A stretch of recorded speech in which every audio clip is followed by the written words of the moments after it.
Hey guys, what's up? It is 12-inch PvPenis here with another piece of sponsored content from Infinite Galaxy. Today we're going to be making a purple ship tier list.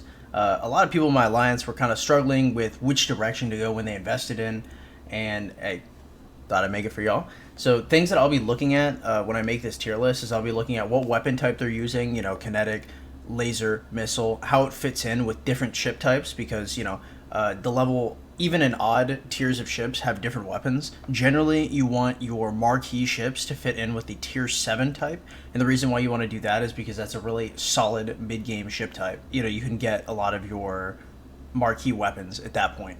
For example, an easy S tier is going to be the Brontes here. Obviously, it's the only thing I've invested in. The reason why that is because anytime I get any XP or anything else, I reset it and then I put it back into the Brontes, right? So Brontes has kinetic weapons, which I really like.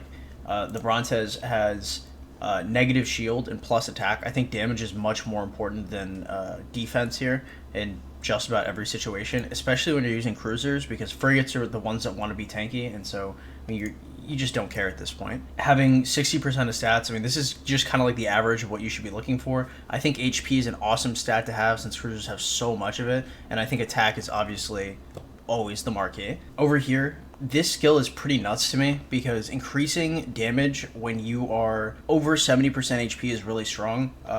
To contradict this with another ship, this is the Atlas, another epic, and this only gets attack when the HP of the deployed fleet is less than 50%. The reason why this is so bad is because you aren't going to unlock this until halfway through the battle, and at that point, your damage is actually significantly lower. So when you're over here, your Brontes is effectively doing the most damage it possibly can from the jump, and since you have extra damage to frigates and you're getting extra damage from Legion Charge, which will give you extra damage when you're over 70%, you will absolutely shred out frigates, which are the things that are going to destroy your cruisers. So you're essentially removing your biggest obstacle. On top of that, if we look at our little counter chart here, being able to get through the frigates faster means that the cruisers get to their actual countered opponents faster, right? So if you melt through the frigates, you're taking less damage, you're getting through the danger zone, essentially, and then you're getting to the destroyers, which is what you actually face. And if it's Brontes cruisers versus regular cruisers, you're obviously going to win that. So we're going to take our Brontes and we're going to slide in the S tier. That's a really, really easy S. I don't think anything even moderately comes close to it. Ships we're going to put on next is the Jason. If y'all don't know, this is your epic gathering ship. You're given this pretty much off the rip. It gathers, so I'll put it in the B tier just because I would never invest in it. Actually, it's just an F tier. It's a C tier ship, tell you what, because I wouldn't invest in it, but I don't hate it, but I would not be touching this shit. Over here is the Hercules. I don't think you should ever invest in this. There's actually no particular reason to put anything in the Hercules. It's essentially a mob killer, but you get the Prometheus later. We have put the Prometheus in here because even though it's a legendary ship, it is important to note that you can just get it from campaign. And so it's really, you're probably going to get the Prometheus faster than you would get the Hercules, assuming you're not investing your Federation credits into it, right? Which you should not. The only place your Federation credits should really be going is probably the Brontes. So looking at the Prometheus here, it uses missiles. I'm not a huge fan of missiles, but I guess if you're using straight frigates on a odd tier of unit, which would be number 7, you can probably find yourself doing okay. Overall, I'm not a huge fan of frigates in general, but if you're PvEing and you want to get number 1 on different events, being able to run the Prometheus is actually really strong, just because it does missile damage, obviously. Missile on an odd type of frigate, which moves really fast. It does a ton of damage to neutral units. And this is solid stats overall, right? Obviously it's a legendary, so it's gonna have better stats than most, but good leadership limit, good stats overall, and it's just doing extra damage to neutral units. So this is probably a B tier ship. If you're in campaign, I'm probably not investing in this 24/7. I'm probably just focusing on the Brontes and the other legendary ships and saving up my campaign credits for other stuff. But overall, this ship is really good. And if you're focusing more on PvE, which I'm sure a lot of people are, then that's something you should really consider. Overall, I'd put it in the probably the A tier in terms of compared to other epics. Obviously, it's a legendary, so it's pretty high. But at the same time, I can't put it in there with the other legendaries in the future legendary tier list simply because it's just not the same thing, right? And if we compared it to the other legendaries, it would actually probably like score pretty highly because of ease of access to the blueprints of it. So next up, we're going to be looking at the Nemesis. The Nemesis is probably going to be a pretty clear-cut B tier. Essentially, it just buffs the flagship a bunch and runs lasers. I particularly don't like lasers, and I think that probably destroyers are the best use of lasers. And I think destroyers aren't very good in general because it's a cruiser meta, and cruisers are melting through frigates, and then you don't want to be focusing on destroyers in a cruiser meta.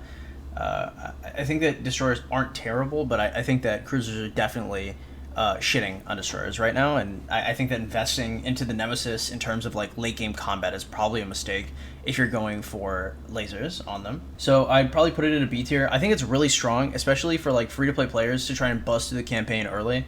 Obviously, I probably wouldn't just hyper invest in the Nemesis, but I know a lot of my alliance members have seen a lot of success in getting those extra campaign drops really early with the Nemesis, and I think that if you can get yourself probably like a chapter ahead because you invested in the Nemesis compared to like another ship, it's probably worth it. Although I think Brontes is still the best place to invest your stuff. Over here we have the Orion. This is a just standard like frigate beater ship. I think this is going to be the meta next to the Brontes. I mean, it's frigates, it makes them tanky, it runs around. My biggest issue with this ship is going to be the fact that it has kinetics over here instead of missiles. If it had missiles, it would be able to fit in with the tier 7 of the ship, and it'd be pretty decent mid-game. I think late game, it's not bad, but the thing is like, the people who are going to be waiting late game to use kinetics on it are probably already going to be investing in the Artemis, which personally, I wouldn't invest in right now, because I feel like, there's going to be other ships to invest in your gold credits later, but chances are they're already going to have this if they are like tier 8 full frigate fleets. This is good. Like, I actually like this. I just don't like this as a like tier 7 fighter. So I think it's like overall like an A tier ship, just because like if you get it late game with like tier 8, I think it's still really strong. Although I don't think it's strong enough to put it above, and the fact that it might struggle into the Brontes is unfortunate to say the least. It's not something I'd want to run. Over here we're gonna have the Dorado Mantis. I didn't expect myself to be able to say that actually. And we're running lasers on this, and I mean navigation speed I just don't like. I don't think it's useful in this game because you can't like disengage. And it's a destroyer ship with lasers, which is not terrible. It feeds into tier 7, so it could be worse. I mean, 60% destroyer stats is decent. I think that having 2 stats that give you navigate speed is absolute garbage.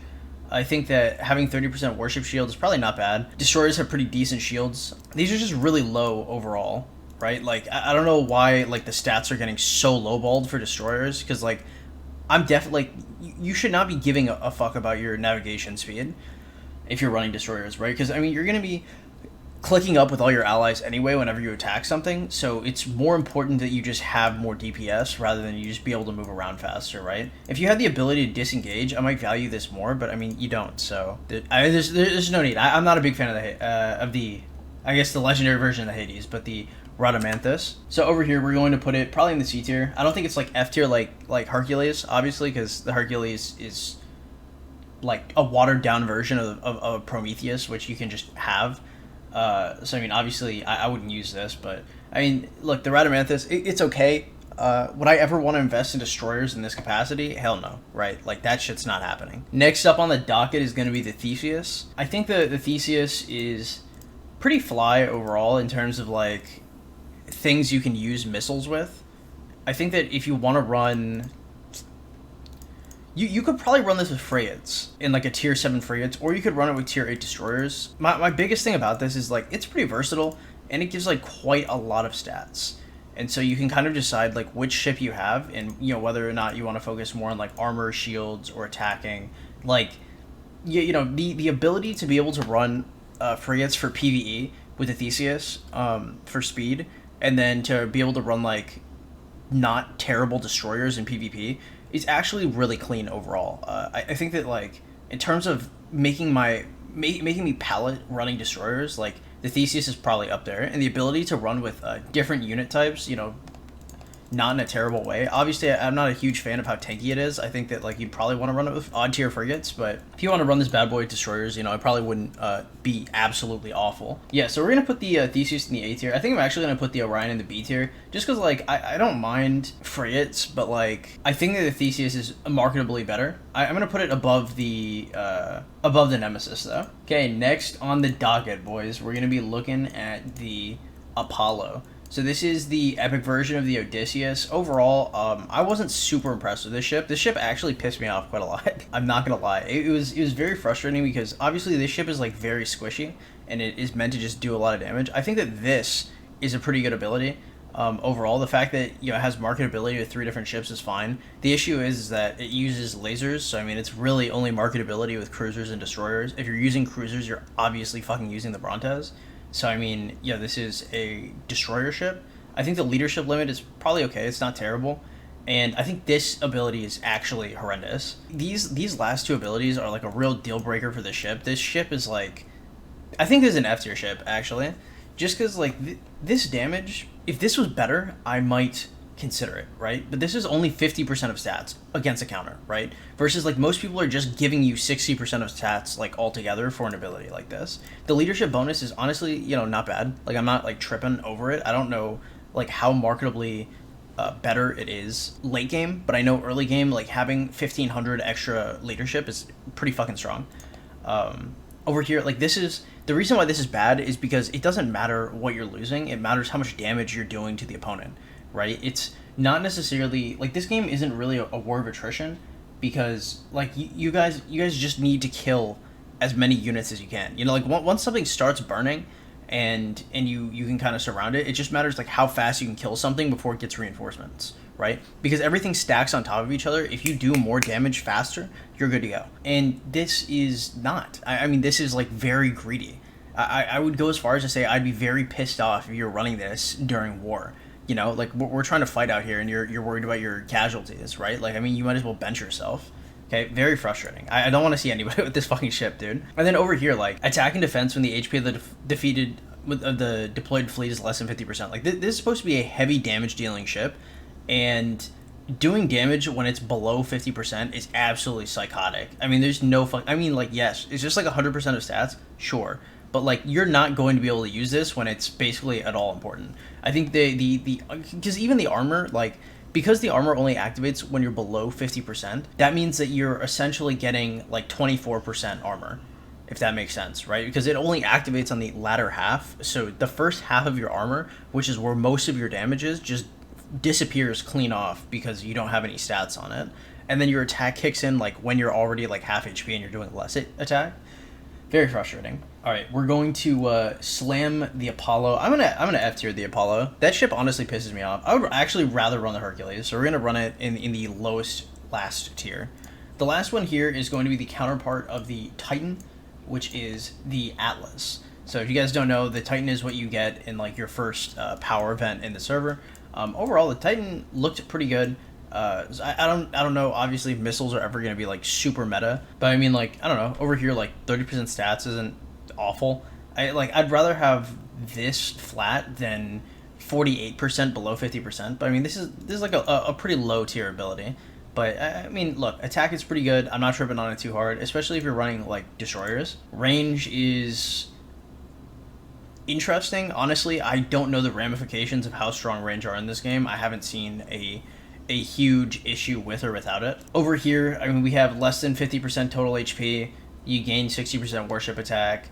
And, I mean, like, overall, like, it does a lot of damage, but, like, it's not what I'm looking for. You know what I mean? Because, like, this is damage below 50% HP, which is obviously marketably worse in damage at 70% plus. It has range, which I don't know if I really value that as highly as I would value other things. And then, over here, it's got a combined 60% attack, right? And 36% armor. Like, these are the real takeaways of what we can get from this. And, like, this just is not enough, dude. Like, I would not be running this in the field. It's not giving me a lot of stats. It's not giving me a lot of health. It's not giving me a lot of armor. And, like, I understand, like, we want to be doing damage. But, like, when two of the abilities are kind of like a net loss, like, this is just not enough.